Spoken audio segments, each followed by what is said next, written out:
meet you up there. Hey, man, come back here. How old are you guys?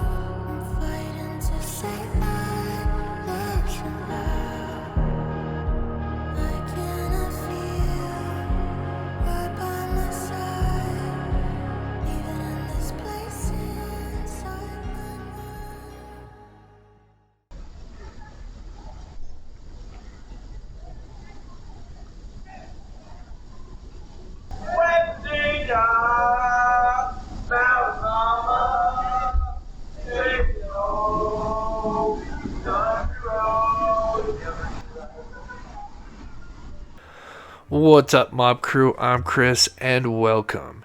Today's video we are breaking down what is known as the Linda Lane footage. What I do in this video is something a little more outside the box, where I not only use the video but the audio to paint a picture of what the suspect's vehicle was doing in between all the passes that we see in the footage. I have done a few lives on this subject, but I added more content. So please stay until the end, and I promise you this is an exciting video. Thank you so much.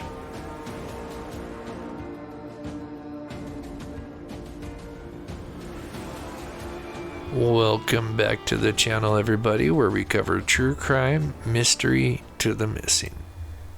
In the early hours of November 13th of 2022, 4 students, Maddie, Kaylee, Xana, and Ethan, would sadly be brutally murdered in their college home in Moscow, Idaho. Early in the investigation, we learned that the suspect was driving a white Hyundai Elantra. Law enforcement knew this because of the many surveillance cameras that caught this vehicle before and after the quadruple homicide. Just over a month later, there would be an arrest. Bryan Kohberger, a student from Pullman, Washington, who lived approximately 10 miles from the victim's home, would later be charged with the quadruple homicide. While awaiting his trial, the public would receive the PC affidavit, which stitched together the timeline of events of that horrific night, and this is where we learned that there was many surveillance cameras throughout the neighborhood that caught what is labeled as suspect vehicle driving around for nearly 2 hours before and after the grisly murders. One of those was 2 cameras situated at a complex close to the Idaho student home, where one camera looked down Linda Lane towards Taylor Avenue, and the other, which was closer to the Queen Road apartments, where it overlooks a parking lot. This camera is actually quite important as it captures the suspect vehicle passing by several times. Many months later, what is known as the Linda Lane footage would be leaked out on the internet and on YouTube. Many, including myself, went to dissect the footage and see what other clues could be seen using different programs and tools. There is now footage from 1 a.m. to 5 a.m., all originally released in 1-hour parts. After breaking down this footage several times, I thought there could be more that we could break down from this footage using the audio. Keep in mind that I will be making educated guesses using the audio mixed with the video to produce a theory on where I think the suspect vehicle traveled. During the many hours of the Linda Lane footage, you can hear cars in the distance driving by. And considering most of them are at a consistent sound level, I figured that the cars we are hearing could be coming from Taylor Avenue, which is the only main road within earshot of this camera. So to put this theory to test, I needed something else, and I knew that there was the Banfield body cam footage where undercover cops were handing out tickets to underage drinkers. This incident takes place between 2:45 a.m. and 3:20 a.m. approximately. During that time, they stand close to the Taylor Ave Road, and in between that window, there are 4 cars that pass by. So I decided to see if we could hear those vehicles on the Linda Lane footage during the same time as the Banfield body cam footage. Here was the results of that test. Keep in mind that depending on which direction the car was driving, we would either hear the car first on the Linda Lane footage and then see it pass by many seconds later, or the exact opposite, since there would be a delay because of the position of the two sources. As we can see here, there is one car heading west at 2:58, and so that would mean we should hear the vehicle shortly before on the Linda Lane footage, and as you can see, we hear the vehicle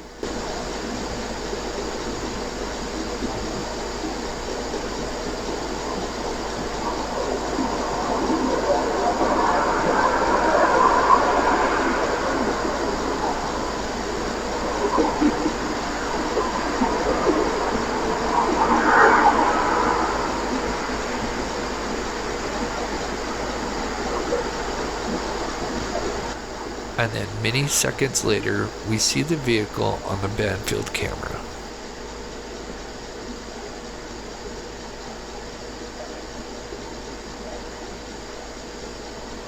For the second test, we see a truck heading east on Taylor Ave, seconds before 3:01 a.m., which means this time we should see the vehicle first, and then many seconds later, we should hear the vehicle pass by on the Linda Lane audio.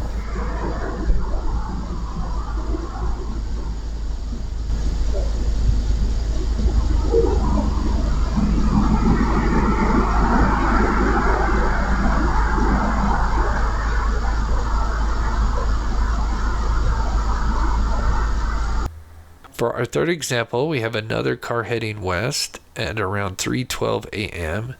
If we line the videos up, we see that we hear the vehicle just before that time.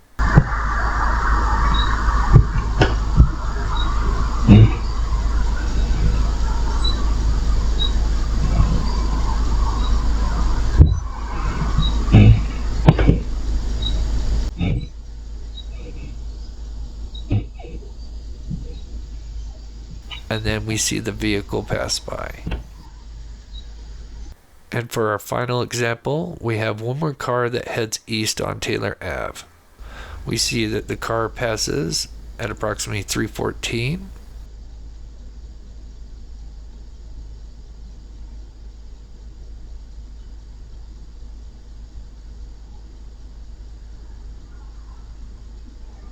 And shortly later, we hear a car passing by on the Linda Lane footage.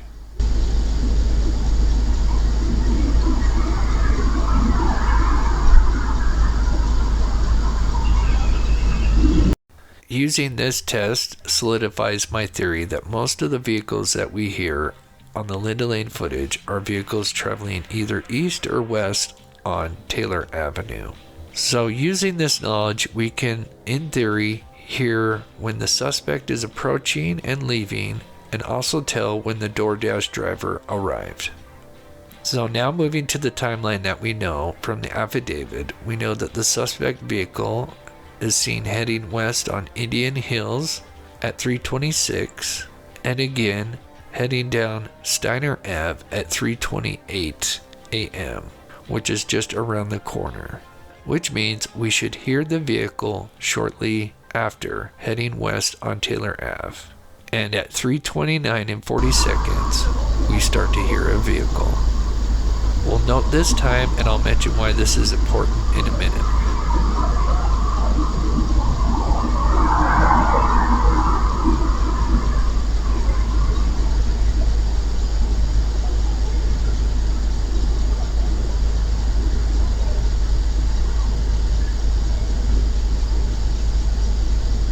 But here, in just a minute, we'll see the suspect vehicle pass for the first time.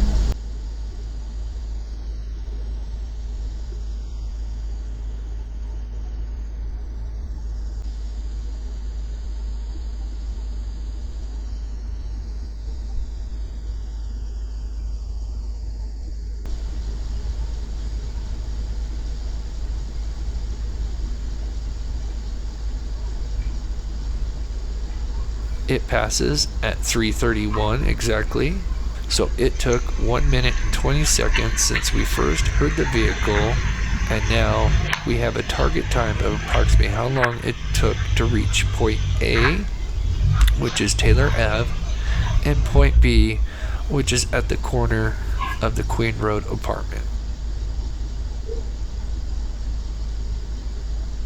So as we wait to hear what happens next, I believe the suspect spends about 2 minutes watching the Idaho student's home.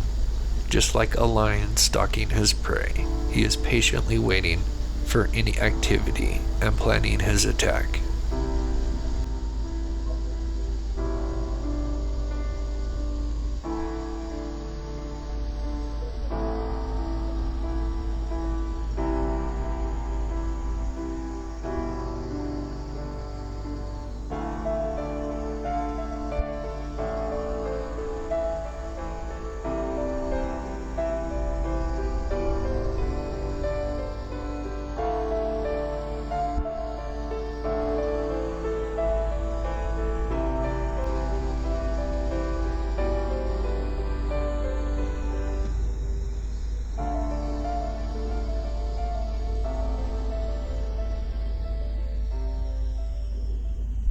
I believe now the suspect drives out of the neighborhood and heads out towards Taylor Ave, heading east.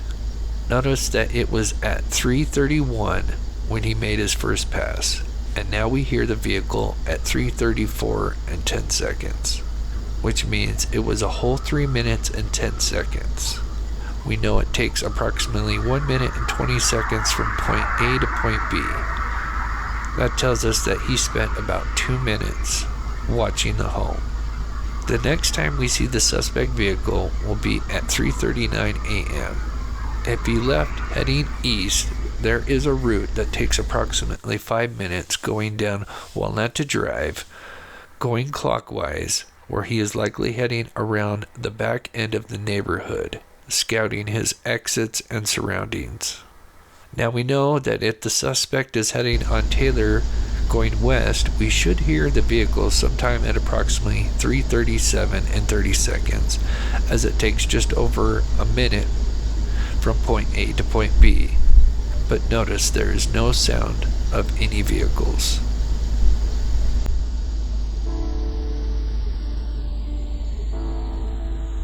So in theory, it's a great possibility that the suspect drove from Taylor Ave and went clockwise through the neighborhood and coming back through Walnut Drive.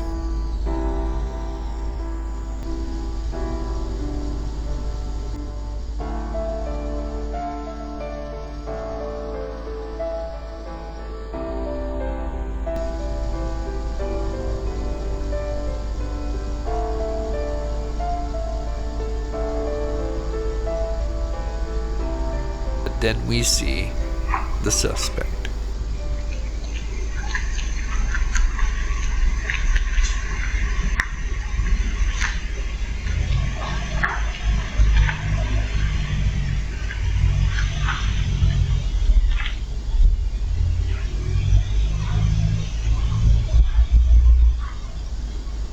I believe the suspect does the same thing as the first time and spends the next 2 minutes approximately watching and studying the home.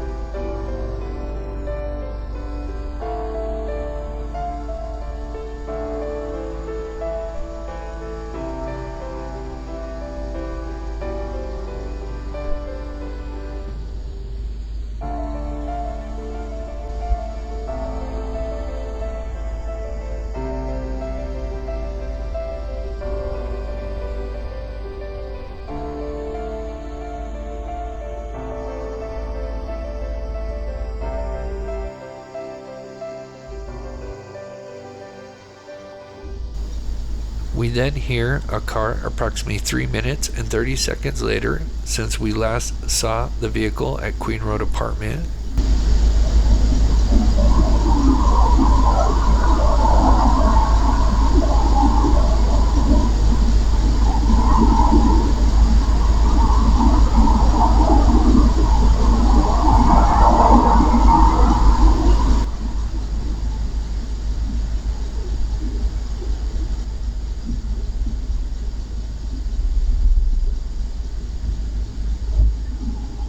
This closely lines up with the first past when we last saw the vehicle. It seems it's possible that the suspect liked what he saw and spends an extra 10 minutes possibly gearing up by maybe pulling over somewhere and getting ready. The alleged suspect, Bryan Kohberger, did buy a Dickies brand pair of overalls just a month prior to the homicide. So after approximately 16 minutes since the suspect vehicle made his second pass, we hear a vehicle on Taylor Ave heading west.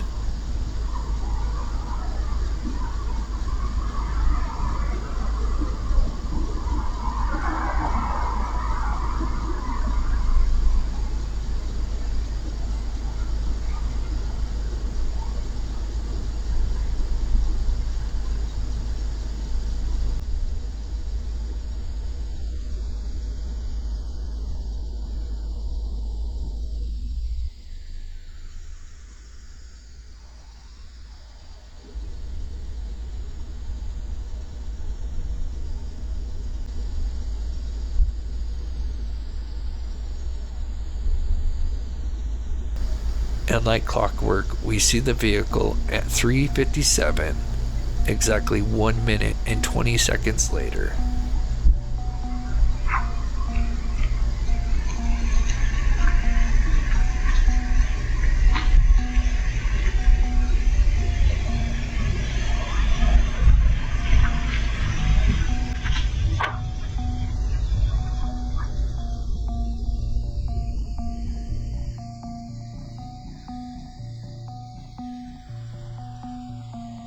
But unlike the first two approaches, where it seems the suspect stopped to scout the home, we hear a car leave at a fairly high pace exactly 1 minute and 20 seconds later, meaning there may have been activity at the Idaho student home, and so the suspect vehicle just passed through.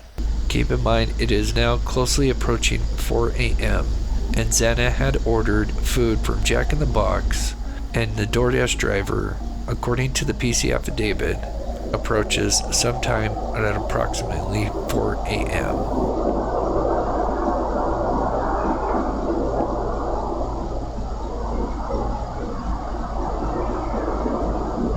So as we hear possibly the suspect driving east down Taylor Ave, moments later we hear another vehicle approaching westbound, and notice the time is at 3:58 and 40 seconds.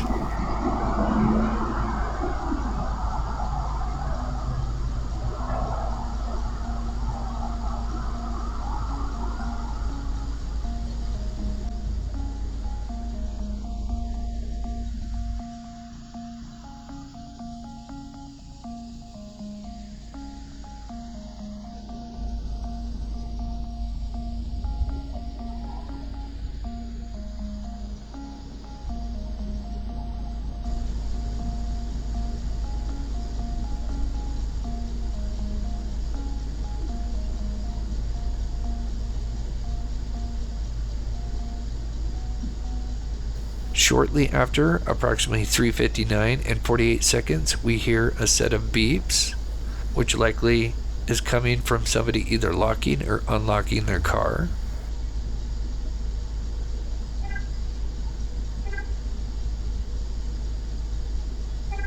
Now, it's possible this sound could have been coming from some random car nearby, but the timing is unique, and this is the time that the DoorDash driver would be approaching the home.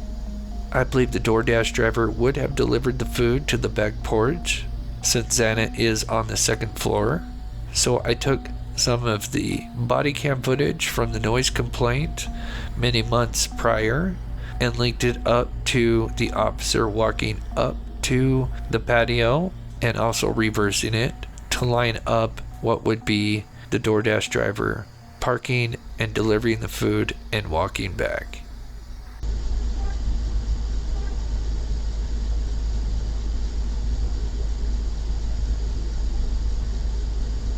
After hearing the set of beeps again, we then hear a vehicle on Taylor Ave approximately 50 seconds later, which is possibly the DoorDash driver leaving eastbound on Taylor Avenue.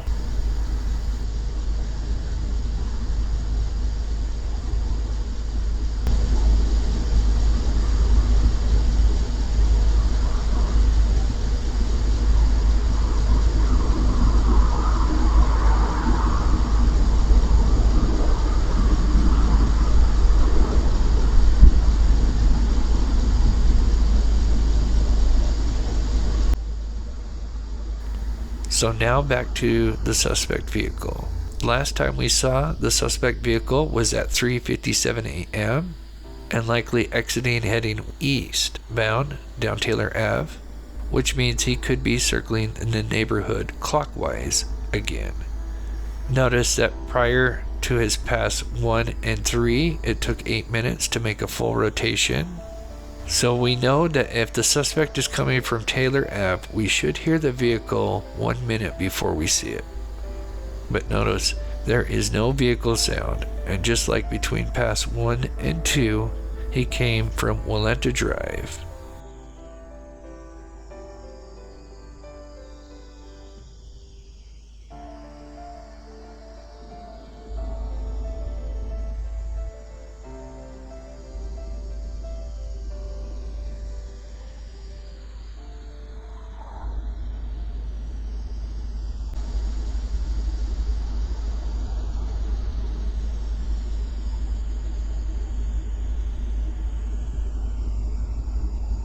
And here again, between pass 3 and 4, the suspect approaches at 4:05 and 30 seconds. But the suspect does something different. Instead of going around the building, he does a 3-point turn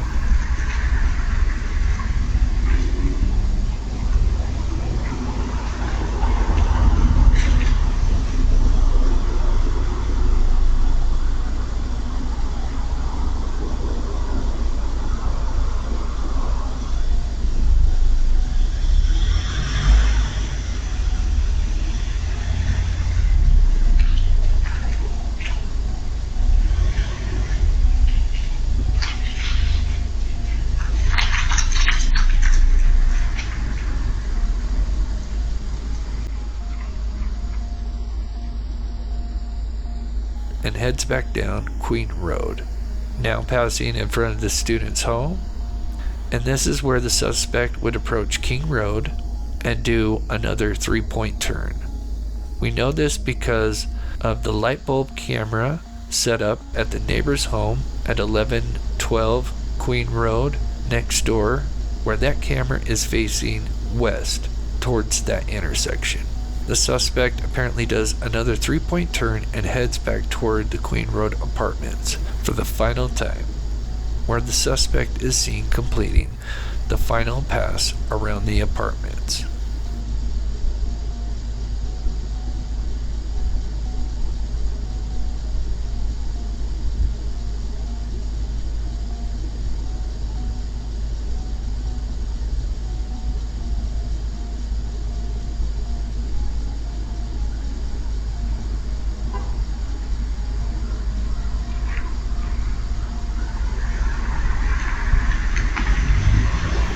My theory on why the suspect did this was because he was scouting his exit and also weighing his options on where he wanted to park his vehicle. The fact that we see the suspect approach from the back tells me he most likely parked in the back where there was additional parking for the Queen Road apartments. This area overlooks the student's home and gives the suspect a great vantage point where he can see and approach the second floor patio entrance into the kitchen. From here, we only know what the affidavit says, that the homicide occurred sometime between 4 a.m. and 4:20, but more likely the murders took place between 4:10 a.m. and 4:20 a.m., with the suspect exiting and speeding off and taking Walenta Drive and exiting south out of the neighborhood. But to finish this video off, it's crazy to think that just after 1 a.m. that terrible night, the neighbors of the Idaho students can be heard singing John Denver, Take Me Home.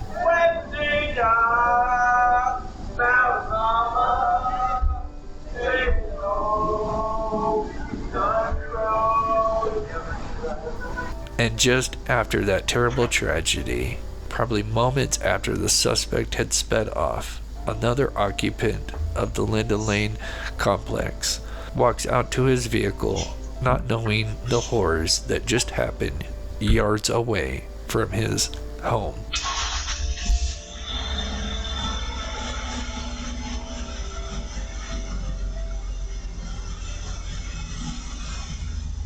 This entire project took weeks to put together, so I really hope you enjoyed today's video. Please share your thoughts in the comments down below. Please smash that like button. Subscribe if you're new to the channel. Please share this video with a friend. There are many ways to support this channel, like becoming a member or supporting me on my Patreon page. We keep up with the latest in true crime, and thank you so much for watching.